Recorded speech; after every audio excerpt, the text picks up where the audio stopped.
High প্রিয় শিক্ষার্থীরা, সবাইকে স্বাগত জানাচ্ছি আজকের ক্লাসে। আজকে আমরা যে বিষয়টি নিয়ে আলোচনা করব তা হলো সম্মান প্রথম বর্ষ ক্যালকুলাস 1 চ্যাপ্টার 5 রুলের উপপাদ্য ও গড়মান উপপাদ্য।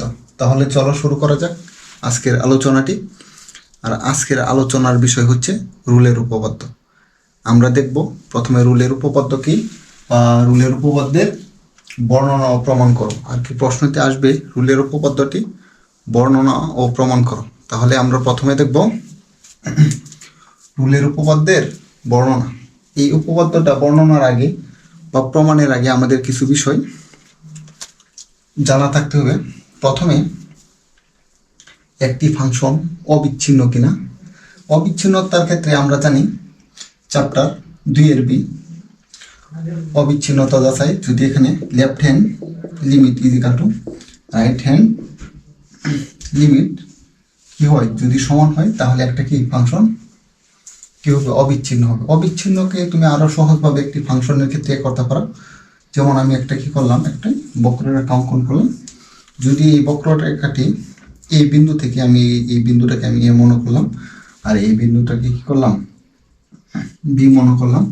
যদি এ এবং বি এর মধ্যে যদি কোনো জায়গায় যদি ভাঙ্গা কাটা ছিঁড়া মানে কোনো কিছু যদি এ না থাকে, যদি কোনো জায়গায় যদি এরকম না থাকে, মানে এই কলমের কালিটা কোনো জায়গায় উঠে না, এরকম সব জায়গায় কি করছে, কালিটা উঠছে, মানে অবিচ্ছিন্ন আকারে আছে, মানে এখানে কোনো জায়গায় কি নাই, কোনো ভাঙ্গা অংশ নেই। তাহলে এই যে এ থেকে বি পর্যন্ত এই অংশটা কি হবে, অবিচ্ছিন্ন হবে। আর আমরা অঙ্কের ক্ষেত্রে আমরা দেখছি চ্যাপ্টার 2 এর ভিতরে যদি লেফট হ্যান্ড লিমিট এবং রাইট হ্যান্ড লিমিটের মান মনে করো, লেফট হ্যান্ড লিমিটের মান আসছে কত 2 এবং রাইট হ্যান্ড লিমিটের মান আসছে কত 2। তাহলে আমরা লিখতাম যেহেতু left hand limit is equal to কত রাইট হ্যান্ড লিমিট, সুতরাং এক্স ইজ ইকুয়াল টু আমরা যত বিন্দুতে করতাম এত বিন্দুতে ফাংশনটি অবিচ্ছিন্ন। ঠিক আছে। আর আমরা যদি গ্রাফের মাধ্যমে যদি এর থেকে বি পর্যন্ত যদি কি হয়, কোনো জায়গায় যদি কোনো অংশ যদি কি না যায়, মানে ছিঁড়ে না যায়, অর্থাৎ যদি সব জায়গায় কি থাকে একদম একসাথে লাগানো থাকে, তাহলে ওটাই হবে কি অবিচ্ছিন্ন। তারপর আমাদের আর একটি বিষয় জানতে হবে, অন্তরীকরণ যোগ্যতা। অন্তরীকরণ যোগ্যতার ক্ষেত্রে আমরা জানি left hand derivative is equal two right hand যদি ডেরিভেটিভ সমান হয় তাহলে সে অন্তরীকরণ যোগ্য ফাংশন। অন্তরীকরণ যোগ্য বলতে আমরা যদি একটি অন্তরীকরণ বলতে আমরা জানি স্পর্শকের ঢাল, অর্থাৎ একটি বক্ররেখা কি করলাম y is equal to F of x, এটা একটা বক্ররেখা যদি হয়, এই জায়গাকে যদি আমরা এ দ্বারা প্রকাশ করি, এটা একটা এ বিন্দু, তাহলে এটা হবে এফ অফ এ। আর এটা যদি বি দ্বারা প্রকাশ করি তাহলে এটা হবে কত এফ অফ বি। এখানে যেহেতু এ থেকে বি পর্যন্ত যদি সে অবিচ্ছিন্ন হয় তাহলে প্রত্যেকটা বিন্দুতে কি করা যাবে, স্পর্শকের ঢাল অঙ্কন করা যাবে। যদি আমরা কি করতে পারি, ঢাল অঙ্কন করতে পারি, তাহলে এর এই ফাংশনটা যেহেতু অবিচ্ছিন্ন তাহলে প্রত্যেকটা বিন্দুতে কি করা যাবে, ঢাল অঙ্কন করা যাবে। তাহলে এই বিন্দুতে সে কি হবে, অন্তরীকরণ যোগ্য হবে। আর আমরা যদি এটাকে একটা গ্রাফ মনে করি, যেখানে স্পর্শকে ডালটা অঙ্কন করবে, এই যে এই জায়গাটায় যদি ডাল অঙ্কন করি, আর এই যে এই জায়গায় যদি ডাল অঙ্কন করি, আর এই জায়গায় যদি ডাল অঙ্কন করি, এই জায়গায় যদি ডাল অঙ্কন করি, যেখানে আমরা ডালটা অঙ্কন করব, আর এই ডালটা যদি আমাদের আদি অক্ষরেখা মানে এক্স এর সমান্তরাল হয়, ওইখানে কি হবে, ওইখানে ওই ডালের মান কি হবে, মানে এই যে এটা যদি সমান্তরাল হয়, মানে এই যে এটা যদি সমান্তরাল হয়, ওইখানে কি হবে, ডালের মান 0 হবে, মানে অন্তরীকরণের মান 0 হবে। আর এখানে যেহেতু y is equal to F of x, তাহলে এর অন্তরীকরণকে এটা দ্বারা প্রকাশ করবে dy বাই dx। এটা যে কথা, এখানে এফ প্রাইম এক্স সেম কথা। ঠিক আছে। এই যে এই জায়গাতে dy বাই dx এর মান 0 হবে বা এফ প্রাইম এক্স এর মান 0 হবে। ঠিক আছে। বিষয়টা আর একটি বিষয় আমাদের জানতে হবে, ম্যাক্সিমাম মিনিমাম। আমরা গ্রাফ অঙ্কন করতেছি, গ্রাফের মধ্যে ঠিক আছে একটি ফাংশনের সর্বোচ্চ, যে জায়গাতে সর্বোচ্চ যেখানে সর্বোচ্চ মান ওটাই হবে তোমার ম্যাক্সিমাম, আর যে বিন্দুতে সর্বনিম্ন মান ওইটাই হবে মিনিমাম। এটা বিস্তারিত আমরা দেখব চ্যাপ্টার 7 ফার্স্ট ইয়ার ক্যালকুলেশন। ঠিক আছে, বিষয়টা এতটুক। আর এখানে অন্তরীকরণের ক্ষেত্রে আমরা একটা সূত্র জানি, এটা হবে f prime c is equal to limit h tends to 0 f of c plus h minus f of c divided by h। এটা আর লেফট হ্যান্ড ডেরিভেটিভ আর রাইট হ্যান্ড ডেরিভেটিভের ক্ষেত্রে আরেকটি কথা আমাদের জানতে হবে, ওই বিষয়টা হচ্ছে x is equal to c বিন্দুতে আমরা এ করব লেফট হ্যান্ড ডেরিভেটিভ এবং রাইট হ্যান্ড ডেরিভেটিভ কি এটা দেখব। x is equal to c বিন্দুতে যদি হয় লেফট হ্যান্ড ডেরিভেটিভ আর এটা যে কথা l f prime c same কথা is equal to limit h tends to 0 minus, আর এটা 0 মাইনাস উপরেও লিখতে পারবো নিচেও লিখতে পারবো। আমি সবসময় উপরে লিখব limit h tends to 0 f of c plus h minus f of c divided by c। এটা যে কথা l f prime c same কথা। আর একটা হবে রাইট হ্যান্ড ডেরিভেটিভ, এটা r f prime c, এটা যে কথা limit h tends to 0 plus f of c plus h minus f of c divided by h। আর এটা যে কথা r f prime c same কথা। এই বিষয়গুলো মাথায় রেখে তারপর আমাদের কি করতে হবে, রুলের উপপাদ্যে হাত দিতে হবে, মানে শুরু করতে হবে। ঠিক আছে, তাহলে চলো শুরু করা যাক। আজকের মূল আলোচনায় আমরা প্রথমে দেখব রুলের উপপাদ্যের কি বর্ণনা হবে। প্রথমে বর্ণনা লিখবো, তারপর আমি কি করব, এটা সংজ্ঞায়িত করব। ঠিক আছে,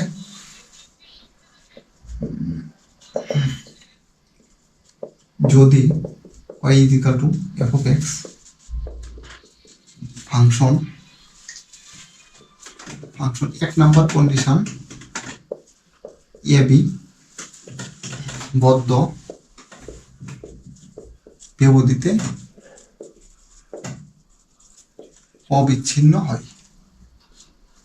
অবিচ্ছিন্ন হয় যদি এটা যদি তুমি সংজ্ঞাটা করতে চাও। আর অবিচ্ছিন্ন কিন্তু চ্যাপ্টার 2 এর বি ক্যালকুলেশন। ঠিক আছে, বিষয়টা আমরা যদি একটা গ্রাফ অঙ্কন করি, এখানে অবিচ্ছিন্ন যদি হয় মানে এটাকে কি করলাম, আমি এ বিন্দু দিলাম আর এটা কি করলাম বি বিন্দু দিলাম। এর থেকে বি পর্যন্ত দেখো কোনো জায়গায় কোনো আছে কিনা, ছিদ্র আছে কিনা। যদি ছিদ্র না থাকে, যদি কোনো বাংলা অংশ না থাকে, তাহলে এর থেকে বি পর্যন্ত কি এটাই হবে অবিচ্ছিন্ন একটি ফাংশন। এত বদ্ধ ব্যবধিতে মানে এখানে এ সহ এবং বি সহ এই জায়গার পুরাটাই, এখানে কোনো জায়গায় মানে বাঙ্গা নাই, মানে এরকম ফাঁক নেই, মানে কোনো জায়গায় মার্কার দ্বারা কালি উঠে না। যদি উঠে থাকে তাহলে সে কি হয়ে যাবে, বিচ্ছিন্ন হয়ে যাবে। যেহেতু এখানে কালি সব জায়গায় উঠছে, তাহলে সে কি হবে, অবিচ্ছিন্ন একটি ফাংশন হবে। ঠিক আছে, আর তোমরা মনে রাখতে পারো এটা কি 2 এর বি মানে 2 এর বি চ্যাপ্টারের নাম হচ্ছে অবিচ্ছিন্নতা। তারপর 2 নাম্বার কন্ডিশন এ বি খোলা ব্যবধিতে অন্তরীকরণযোগ্য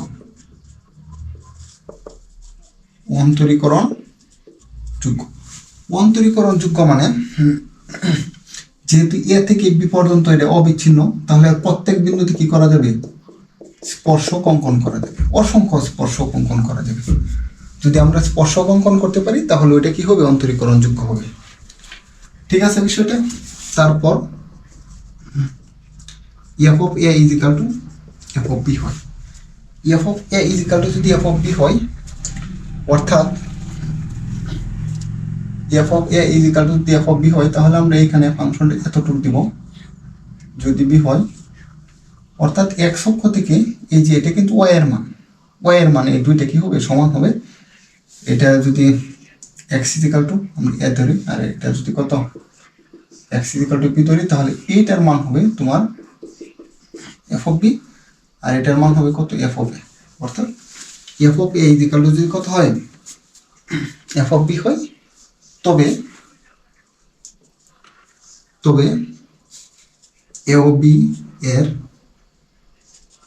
মধ্যে অন্তত পক্ষে এক্স এর এমন একটি মান, এক্স এর এমন একটি মান সি বিদ্যমান থাকবে যেন F prime C is equal to 0 হয়, যেখানে A less than C less than B, আর সিটা হবে এর থেকে বড় এবং বি এর থেকে ছোট। তাহলে কমপক্ষে যেহেতু এটার বিষয়টা হচ্ছে, এখানে আমি যে গ্রাফটা অঙ্কন করলাম যদি এতে এরকম অর্থ থাকতে পারতো, ঠিক আছে বিষয়টা, কমপক্ষে কত এ ও বি এর মধ্যে অন্তত পক্ষে এক্স এর এমন একটি মান সি বিদ্যমান থাকবে যেন F prime C equal to কত 0 হয়, যেখানে সি কত সি হবে এর থেকে বড় এবং বি এর থেকে ছোট। মানে কমপক্ষে একটি মান, এখানে তো অনেক, এখানে কিন্তু এতটুক নিলে কিন্তু যদি তুমি করো এতটুক নেও তাহলে এখানে 1 2 3 4 5 এখানে একশকের সমান্তরাল স্পর্শক 1 2 3 4 5 5 জায়গায় এফ প্রাইম সি সমান 0 হবে, ঠিক আছে বিষয়টা। কমপক্ষে যেহেতু এটা আমি একটা বক্ররেখা নিছি, এটা একটা বক্ররেখা Y equal to F of X, যদি কমপক্ষে এই জায়গাটা হয়, এই বক্ররেখাটা যেহেতু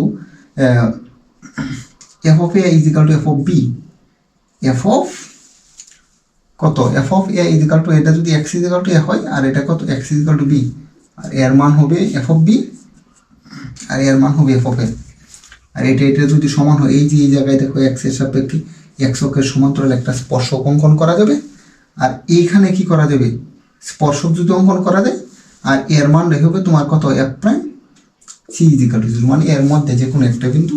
এটাই বলছি কমপক্ষে যদি একটা, কমপক্ষে বক্ররেখাটা যদি কমপক্ষে একটা দেউল হয়, মানে একটা হয় কমপক্ষে বক্ররেখা হইতে গেলে, আর এফ অফ এ এর সমান যদি এফ অফ বি হতে চাই, কমপক্ষে এতটুকু একটা চেহারা ওর মধ্যে থাকবে। যদি থাকে তাহলে যেটি এক্স অক্ষের সমান্তরালভাবে একটা স্পর্শক অঙ্কন করা গেছে এই যে এই বিন্দুতে, সি বিন্দুতে, যদি আমি এটা মনে করেছি তাহলে এটা এফ অফ সি, ঠিক আছে। যদি এ করতে পারি বা এখানে দেওয়া এফ অফ সি, তাহলে এখানে স্পর্শক অঙ্কন করা মানে এফ প্রাইম সি সমান 0, এর মানে হচ্ছে এটা। আশা করি তোমরা বুঝতে পেরেছ। তারপর আমরা কি করব, এর প্রমাণ দেখব। এটা একটু মুছে নেই, কারণ এই থিওরাম তো অনেক বড়, তাই না মুছলে হবে না। আর এটার ক্ষেত্রে তোমরা একটা বিষয় করা যায়, লিখে রাখতে পারো, এ বি পদ্ধতিতে 2 এর বি, এ বি খোলা পদ্ধতিতে 2 এর সি, আর একটা F of A equal to F of B, ঠিক আছে। এটা লিখে রাখলাম। আর প্রমাণ বর্ণনাটা একদম শর্টভাবে লিখলাম, ঠিক আছে। যেহেতু y is equal to f of x function A B বদ্ধ ব্যবধিতে অবিচ্ছিন্ন,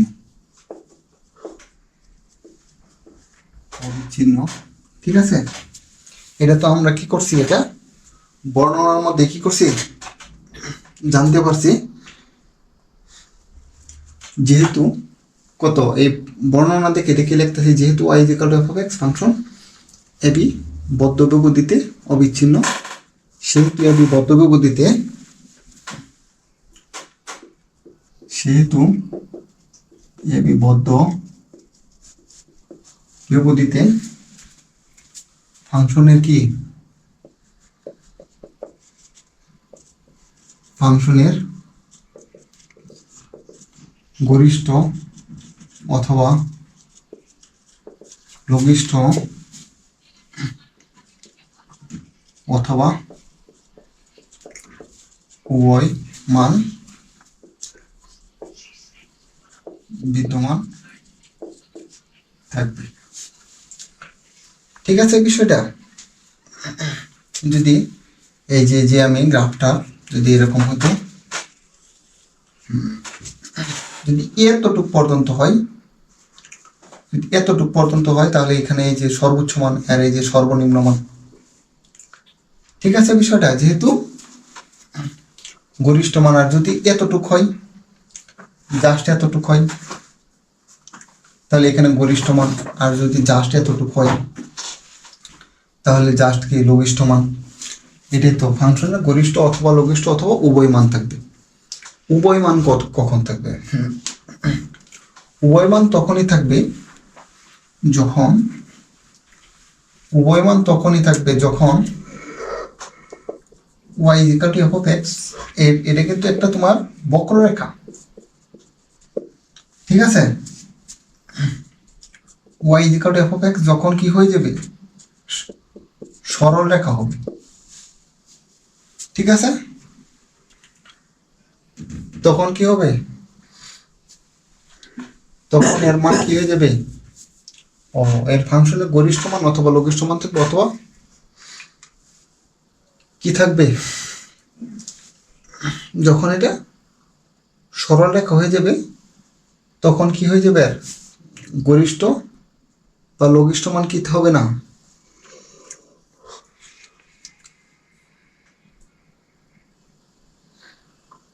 গরিষ্ঠ এবং লঘিষ্ঠ মান যখন কি হয়ে যাবে, সমান হয়ে যাবে, মানে গরিষ্ঠ এবং লঘিষ্ঠ মান যখন সমান সমান হয়ে যাবে, তখন এটা কি হয়ে যাবে, F of X equal to Y, এটা কি হয়ে যাবে, একটা সরল রেখা হয়ে যাবে। যেমন এটা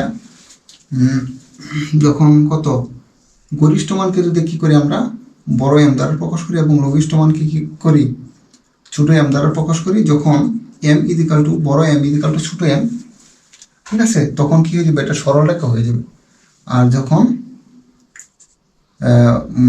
গরিষ্ঠ বড় এম নট ইকুয়াল টু ছোট এম, ছোট হাতের হ্যাঁ এম, তখন কি হবে না, এটা সরল রেখা হবে না, তখন এটা বক্ররেখায় থাকবে, ঠিক আছে বিষয়টা। এটা আমরা একটু দেখি লেখার পর এটা বুঝাই নাকি। মনে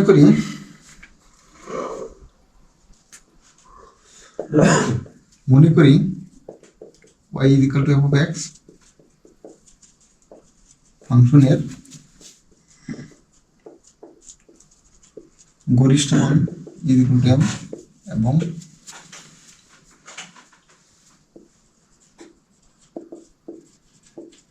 লঘিষ্ঠ মান ইকুয়াল টু কত, ছোট হাতের m, ঠিক আছে। এটা আমরা ধরে নিলাম। এখানে কি হতে পারে, যেহেতু বড় গরিষ্ঠ মানে সর্বোচ্চ মানটা কি করলাম আমরা এম নিলাম এবং সর্বনিম্ন মানটাকে কি ছোট হাতের এম নিলাম, তাহলে আমরা লিখতে পারি।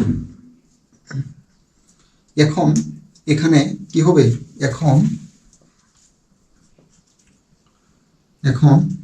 এম ইকুয়াল টু মানে ছোট এম, ছোট হাতের এম ইকুয়াল টু বড় হাতের এম, মানে ছোট হাতের এমটাকে আমরা কি করছি লঘিষ্ঠ মান ধরছি এবং বড় হাতের এমটাকে কি করছি আমরা গরিষ্ঠ মান বিবেচনা করছি। যদি এটা হয় অথবা এটাও তো হতে পারে এম নট ইকুয়াল টু ছোট এম নট ইকুয়াল টু কত, ছোট হাতের এম নট ইকুয়াল টু কত, বড় হাতের এম।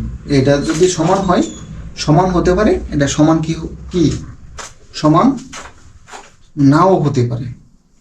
যখন এখানে আসলে এই থিওরামটার ক্ষেত্রে তোমার তিনটা অবস্থা সৃষ্টি হয়। একটা হবে যখন ছোট হাতের এম ইকুয়াল টু বড় হাতের এম, তখন একটা উত্তর হবে। আর যখন সমান হবে না, তখন লঘিষ্ঠ মানের জন্য একটা উত্তর হবে, আর একটা কি গরিষ্ঠ মানের জন্য উত্তর হবে। এই থিওরামটা প্রমাণের ক্ষেত্রে কি আমাদের তিনটা কন্ডিশনে তোমার কি হয়, প্রমাণিত হয়। এখন লিখবো যখন এখন প্রথম একটা কন্ডিশন লিখতেছি, যখন ছোট হাতের এম ইকুয়াল টু বড় হাতের এম, তখন F of X equal two ধ্রুবক কি হবে, F of X equal two ধ্রুবক হবে। F of X equal two ধ্রুবক হবে মানে এখানে তুমি এখানে এই যে বক্ররেখাটা ছিল, এই বক্ররেখাটা কি হয়ে যাবে, সরল রেখায় রূপান্তর হয়ে যাবে। আর তুমি মনে করো F of X equal to F of x is equal two 5, x এর মান তুমি যতই বসাও না কেন, F of 1 is equal two 5, F of 2 is equal two 5, F of 3 is equal two 5, যতই মান বসাও না কেন, কারণ এটা তোমার সরলরেখা, এটা ফিক্সড থাকবে। তখন এটা সরলরেখা যেহেতু হয়ে যাবে, তখন মানে এটা সরলরেখা হয়ে যাবে, মানে এটা একটা ধ্রুবক। দেখো এফ অফ 1 এর 1 is equal two 5, 2 is equal two 5, 3 is equal two 5, মানে এটা 5 ডে কি ফিক্সড, তাই এটা একটা ধ্রুবক হবে। যদি ধ্রুবক হয় তুমি একবার ডিফারেন্সিয়েশন করে ফেলো উভয় পক্ষকে, যে কোনো ফাংশনকে একবার ডিফারেন্সিয়েশন করলে ওটা যদি এক্স এর ফাংশন হয় তাহলে এফ প্রাইম এক্স হবে, আর ধ্রুবককে ডিফারেন্সিয়েশন করলে কি হবে, 0 হবে।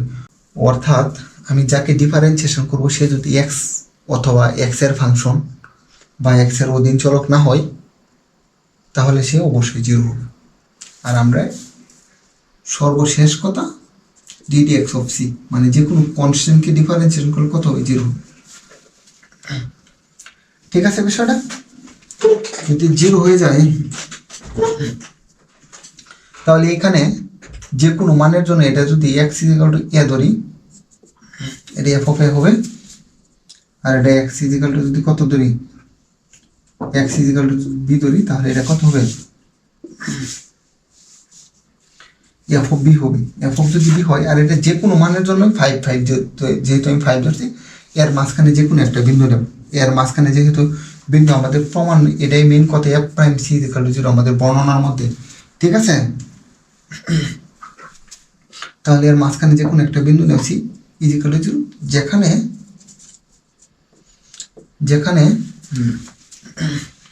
আমরা সি যে নিলাম, আসলে সি এর থেকে বড় হবে, এর থেকে বড় হবে, A less than C less than B.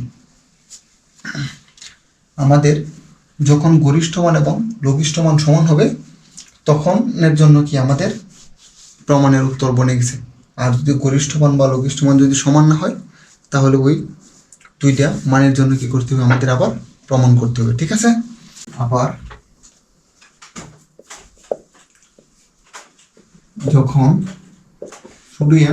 শুধু হাতের M naught is equal two বড় হাতের এম, মানে লঘিষ্ঠ মান নট ইজ ইকাল টু কি গরিষ্ঠ মান, তখন এবি, তখন খোলা ব্যবধি এবি, তখন খোলা ব্যবধি এবিতে অন্তত পক্ষে খোলা ব্যবধিতে আরে বসে না কাটতে গো,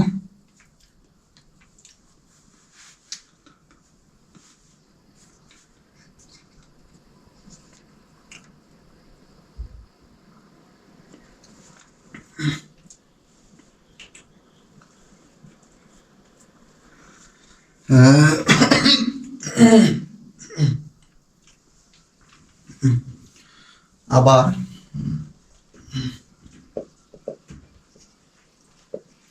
যখন ছোট হাতের M naught is equal two বড় হাতের এম, অর্থাৎ লঘিষ্ঠ মান নট ইজ ইকাল টু গরিষ্ঠ মান, তখন এবি, তখন এবি খোলা ব্যবধিতে, এটা কিন্তু যেহেতু প্রথম বন্ধনী, এটা কি হবে, খোলা ব্যবধি হবে, এবি খোলা ব্যবধিতে অন্তত পক্ষে একটি বিন্দু, অন্তত পক্ষে একটি বিন্দু, অন্তত পক্ষে একটি বিন্দু তোমার করতে হবে। গ্রাফটা যদি এরকম হয়, ঠিক আছে, এটা আমরা এটা বি ধরলাম, এটা কিন্তু এর থেকে বড় আর বি এর থেকে ছোট, এর মধ্যে যে কোনো অন্তত পক্ষে একটি বিন্দু x is equal to C বিন্দু, অন্তত পক্ষে একটি বিন্দু, এখানে অন্তত পক্ষে একটি বিন্দু x is equal to C থাকিবে, অন্তত পক্ষে একটি বিন্দু সি থাকিবে। এখানে কিন্তু দেখো, এখানে যদি হয় সি, এটাকে যদি মনে করি তাহলে এইখানে কিন্তু সর্বনিম্ন একটা মানে তোমার লঘিষ্ঠ মান থাকবে। যদি আর একটা বিন্দু এখানে মনে করতাম তাহলে গরিষ্ঠ মান থাকতো। যেহেতু এই অন্তত পক্ষে একটি বিন্দু আমরা প্রথমে করব, লঘিষ্ঠ মানের জন্য অন্তত পক্ষে একটি বিন্দু x = c থাকিবে, যেখানে c থাকিবে যেখানে f of c = ষোলো হাতের m। ষোলো হাতের m মানে কি? ষোলো হাতের m মানে তোমার লঘিষ্ঠ মান থাকবে ষোলো হাতের m হয়, অর্থাৎ m হয় অর্থাৎ x = c বিন্দুতে ষোলো হাতের m মানে তোমার এখানে কি মান হবে? ষোলো হাতের m মানে তোমার এখানে লঘিষ্ঠ মান বিদ্যমান থাকবে, অর্থাৎ x = c বিন্দুতে ফাংশনের কি মান বিদ্যমান? লঘিষ্ঠ মান বিদ্যমান। c বিন্দুতে ফাংশনের x = c বিন্দুতে ফাংশনের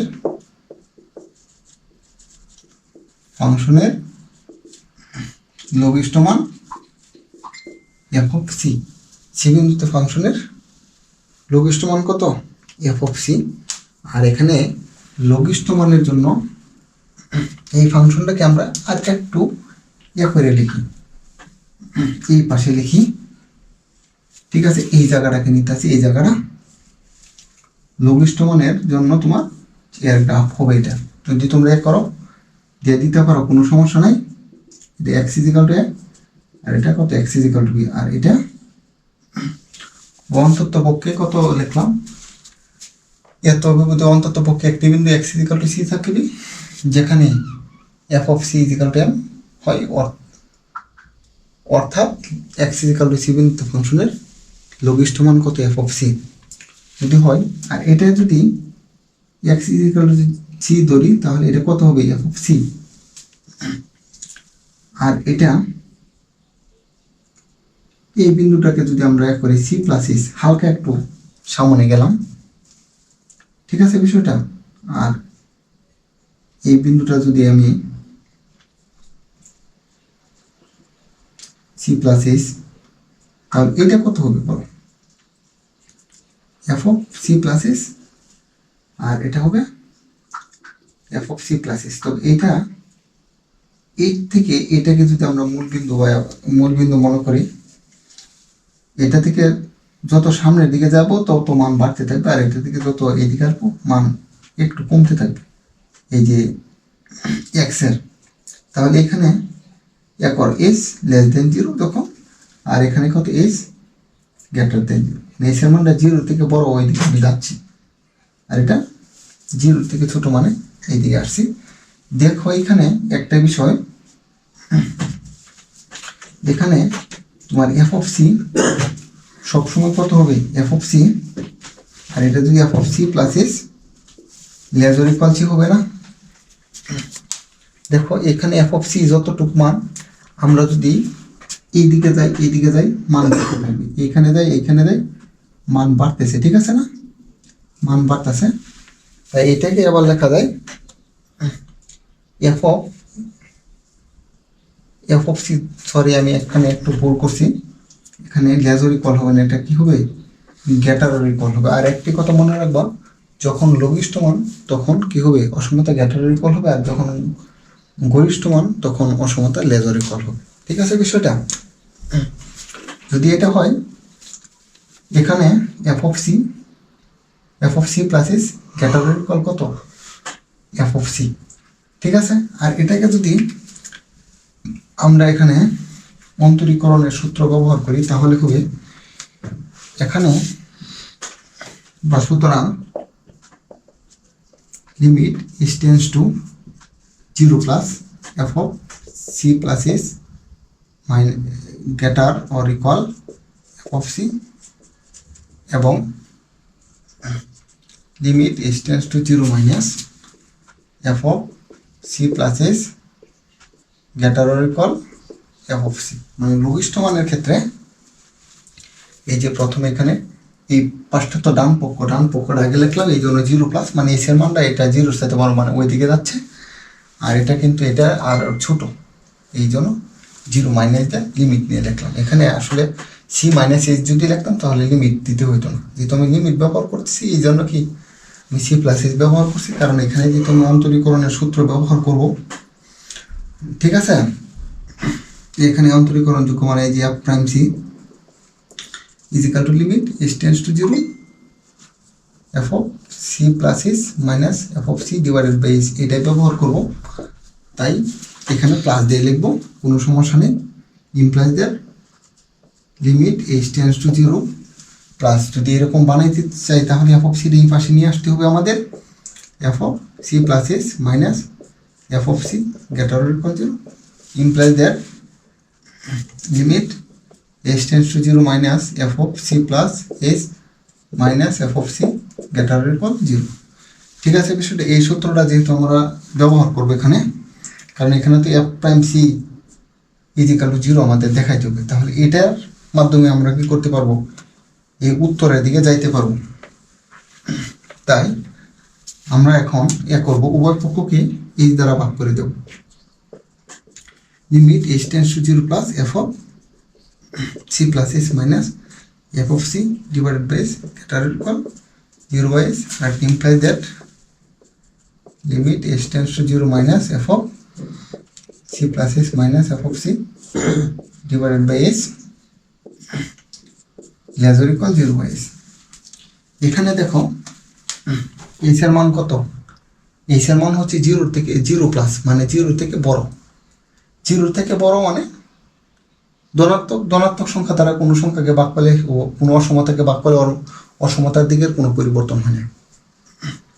আর এইখানে কত, এখানে এইচ এর মান হচ্ছে জিরোর থেকে ছোট, কারণ যে কোনো অসমতাকে যদি কী করা হয়, জিরোর থেকে ছোট মান দ্বারা ভাগ করা হয় তাহলে অসমতার দিক পাল্টে যায়, এই জন্য এখানে অসমতার দিক কী হয়েছে পাল্টে গেছে। ঠিক আছে, বিষয়টা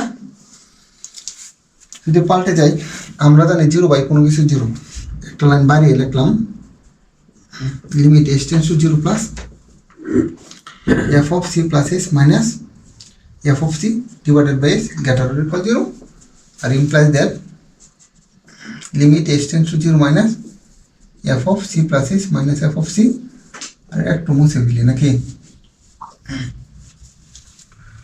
মুছে ফেলি, তাহলে divided by H less or equal zero. আর এটা কত, এটা তো আমরা পাচ্ছি যেহেতু জিরো প্লাস, এটা ডান ডেরিভেটিভ যে কত আর এফ প্রাইম সি, কারণ এর আগে তো আমি লিখছি কত F prime C is equal to limit H tends to zero F of C plus H minus F of C divided by, আর এইখানে তো এটাই ছিল, আর এখানে যেহেতু প্লাস মানে ডান ডেরিভেটিভ কত গ্রেটার অর ইকুয়াল জিরো। তাই আর এটা কত হবে, আর এটা হবে কত বাম derivative f prime c less or equal zero. এখানে দেখো তো ডান ডেরিভেটিভটা জিরোর থেকে বড় অথবা সমান, আর বাম ডেরিভেটিভটা তোমার জিরোর থেকে ছোট অথবা সমান। এখানে আমাদের একটি বিষয় করতে হবে, দুইটি ডেরিভেটিভ প্রত্যেকে, এখানে কিন্তু ডেরিভেটিভ এক দুই, মানে এখানে ডান ডেরিভেটিভ আর একটা বাম ডেরিভেটিভ, দুইটি ডেরিভেটিভ প্রত্যেকে সমান হবে যদি তারা আলাদাভাবে কত হয়, শূন্য হয়, অর্থাৎ সুতরাং f prime C is equal to zero হয়। ঠিক আছে, বিষয়টা c is equal to zero হয়, সি ইজ ইকাল টু যদি জিরো হয়, আর এখানে তুমি আর একটা জিনিস লিখতে পারবা, c is equal to zero হয়, হ্যাঁ c is equal to zero হয়, সুতরাং এটাই লিখে দাও, সুতরাং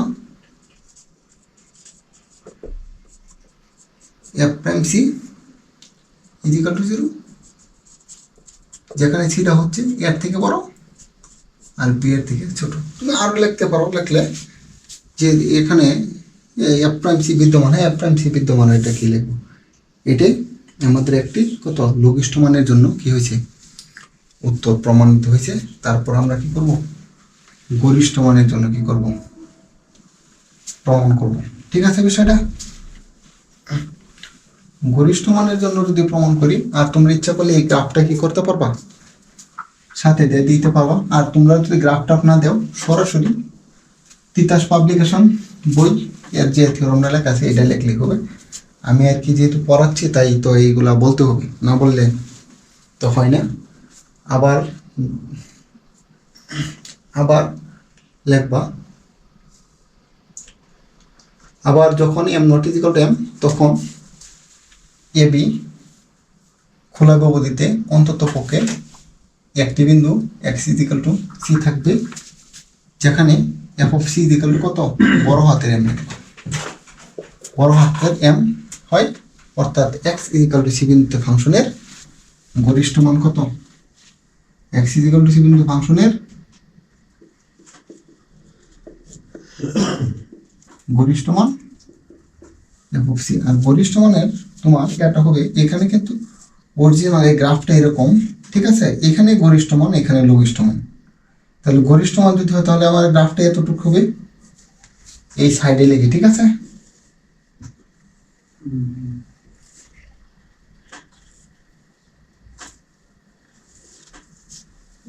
ঠিক আছে বিষয়টা, গরিষ্ঠ মান যদি এটা হয় তাহলে এটা সি, তাহলে এটা কত হবে, এফ অফ সি, আর এটা কত হবে, সি প্লাস এস, আর এটা কত,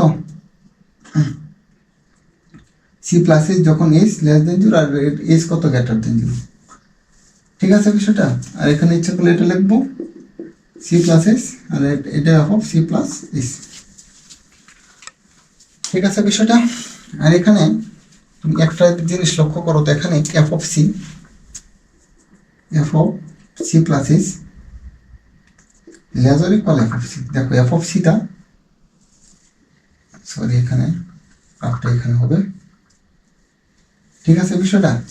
দেখো এফ অফ সি কোথায়, f of C plus s এর থেকেও কি বড়, আর এখানে কিন্তু আসলে বড় অথবা সমান লেখা হয় কেন, আর এখানে আসলে তোমার এখানে দেখো সুতরাং বলতেছি, সুতরাং limit S tends to zero plus F of C plus s lesser equal f of c, এবং এটা বলবো সমস্যা নয়, জাস্ট এটা লিখে নিই, limit S tends to zero minus F of C plus s lesser equal কত, এফ অফ সি। এখানে আসলে জিরো প্লাস আমরা অন্তরীকরণ যোগ্যতার সময় যখন আর পারতেছি না, তখন আর ফাংশনটাকে আর কোনো কিছু করতে পারতেছি নিরুপায় হয়ে, তখন মান বসিয়ে দিই। মান কিন্তু জিরো প্লাস মানে জিরোর থেকে বড়, জিরোই বসিয়ে দিই। যদি জিরো আমরা এস এর মান বসিয়ে দিই তাহলে কত, F of C F of সির সাথে এফ অফ সি শুধু অথবা সমান বা সমান।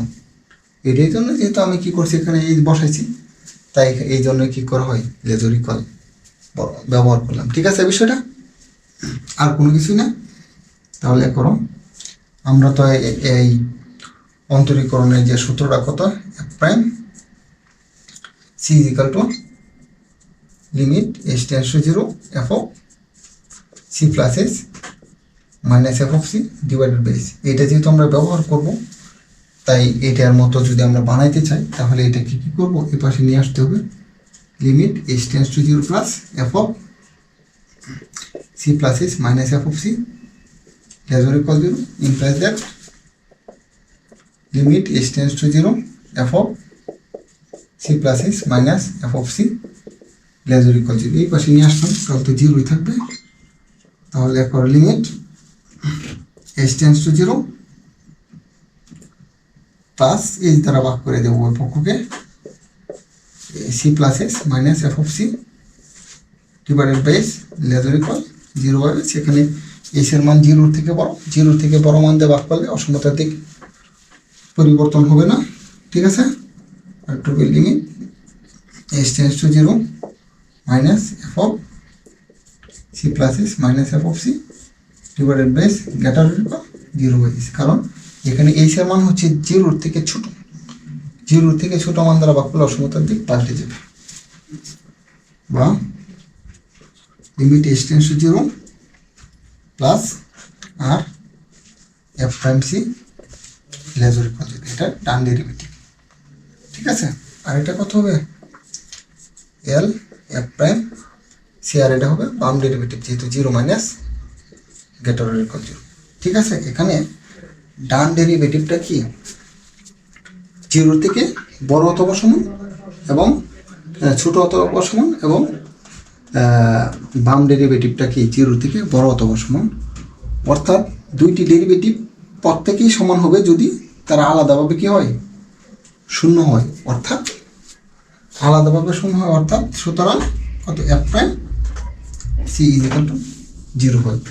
F prime C is equal to যদি কত হয় 0 হয়, অর্থাৎ এফ প্রাইম সি তুমি এফ প্রাইম সি সমান কত হয় 0 হয়। আর যেখানে সিটা হবে এর থেকে কত বড় আর বি এর থেকে ছোট, তুমি এখানে লিখতে পারো যেহেতু কত এফ প্রাইম সি বিদ্যমান। এটাই আমাদের আজকের কাঙ্ক্ষিত রুলের উপপাদ্যের প্রমাণ। আশা করি তোমরা সকলেই বুঝতে পেরেছ। সবাইকে ধন্যবাদ এতক্ষণ আমার সঙ্গে থাকার জন্য।